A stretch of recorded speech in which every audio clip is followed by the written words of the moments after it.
My name is Ian Scott. I'm Director of Dubai Tourism for the UK and Ireland. The marketing for Dubai has changed quite a lot, actually. 3 or 4 years ago, or more, 4 or 5 years ago, it was easy. Dubai was riding the crest of a wave, and we didn't really have to work too hard, is the honest truth. And we had double-digit growth of visitor numbers every year, and it was easy. Things changed. There was a recession, and people started to reevaluate how they spend their money and what they're looking for from a holiday, I think. And at the time, Dubai, for many people, was the second holiday. So their 2 weeks holiday was protected, and sometimes they were looking at that extra spend for this extra 3 or 4 day trip that was a bit of a luxury, maybe. And so we suffered a lot. In 2009, 2010, we suffered an awful lot. So we went out and we did some research to find out what is stopping people from going. The numbers were still good, but they were not double-digit growth, which we wanted. And so we talked to people, and they told us why they weren't going and what the obstacles were that they were facing. And so we changed our marketing strategy completely, and that's really has informed our strategy. It is 95% digital. So again, years and years ago, we did press ads. I don't think we do any now. In fact, we didn't do any press ads in 2012 at all. All digital. The only press that we did was joint marketing, some tactical stuff, joint marketing for 50-50 with our tour operator partners. But in terms of what I did, my advertising was all digital. Yeah, we do look at arrivals. And so every quarter or every month we get figures to show how many British people have gone to Dubai, and so we can see that. But really, and so yes, I know that for example, I know that in the third quarter of this year I'm up 8% year on year in terms of arrivals out of the UK and out of the UK, up 54% out of Ireland actually.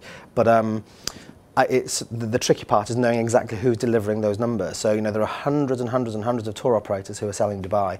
A lot of people obviously will package it themselves, buy direct with the hotel. So it's quite difficult as a destination to know exactly who's giving you the volume. So I know that who my big tour operators are, but really I could take the top 10 and they'll add up to maybe 20% of my total business. The rest you don't know where it's coming from, and that's quite a challenge as a destination. So what we've done in 2012 is we created a series of videos, and this is, for me, it's about peer-to-peer communication. I can tell one mother that Dubai is great for families. I take my children there frequently, and I can convince her and she'll go. That's one person. I need to tell thousands of people, and actually it's best if I don't tell the story because I'm the director of the tourist board. So if I can get other mothers, other families, other people who have been there, maybe who had those concerns originally as well, if I can get those people to share their story, then I think that's more powerful. So, so that's exactly what we did this year. We created a series of videos which we distributed through microsites with media partners such as Telegraph, Guardian, and some women's lifestyle press like Easy Living magazine, handbag.com, and we also put those videos out through networks as well. So which means that you can be very, very targeted in terms of your socio-demographics and geography and so on and so forth. The structure that we have internally is, in terms of the marketing side, we have 2 people who look after advertising and PR in terms of this job that I'm trying to do in terms of shifting perceptions, and I have 2 people who look after the travel agent support and joint marketing. So I'll deal with the trade side first. So in that case, we always work with the tour operators, and it's their marketing, it's their business, they know their consumers, they know what works for them. So we work with them just in terms of the messaging and making sure that it's doing what I need it to do. But in those instances, we allow the tour operator to put the plan together.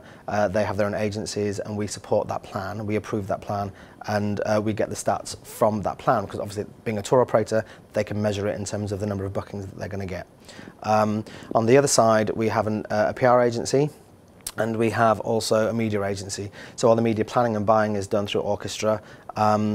We don't have a creative agency because we don't need one, because it's as I say, it's digital, and therefore if we're doing a partnership with The Guardian or with handbag.com, it needs to look as though it's their editorial style, so it doesn't look like an ad. I don't want it to look like an ad, so therefore I don't create it. We give them guidelines, but those microsites are created by the media owner, and again it's with our approval and our brief and so on and our imagery, but it's in their style. So whilst we have microsites across 4 or 5 different media platforms, they all look quite different, although they're all actually doing the same job, but they're just speaking to the consumers of those media indifferently based on how the media owner perceives their consumers.